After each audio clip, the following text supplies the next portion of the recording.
Hi friend, সবাইকে শুভ বিকেল। তো এখন বিকেলবেলা ভাবছি একটু ভিডিও করব, কারণ ছেলে ঘুমায় দুপুর 2:30 নাগাদ।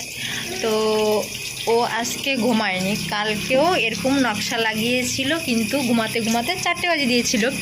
কিন্তু আজকে ভাবছি ছেলেকে ঘুম পাড়াই, তারপরে ভিডিও করব ঘুমের থেকে উঠলে।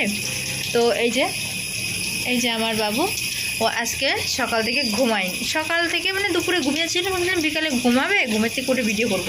তো ওকে আমি 2:30 থেকে ঘুম পাড়ানোর চেষ্টা করছি, ও কোনো মতেই ঘুমাচ্ছে না। এখন প্রায় 5টা বাজতে গেল, আর এখন ওকে খাইয়ে দিলাম, খাইয়েও ঘুম পাড়ানোর চেষ্টা করলাম, যে খিদে পেয়েছে তার জন্য হয়তো ঘুমাচ্ছে না। খাইয়ে দিলাম, তাও ঘুমাচ্ছে না। বাইরে আসলো চুপ, ঘরে খুব চিল্লামিল্লি করছিল, কারণ আটকা জায়গার মধ্যে থাকি। ঘরের জানলা দরজা সবসময় বন্ধ থাকে, তো ছেলেরও খুব অসুবিধা হয়। আর এই যে আমার ছেলে গাড়িতে বসে আছে, আর আমি এখন ভিডিও করবো ওকে নিয়ে। বন্ধুরা, আমার ভিডিও তোমাদের কেমন লাগে অবশ্যই কিন্তু কমেন্ট করে জানাবে। বাই।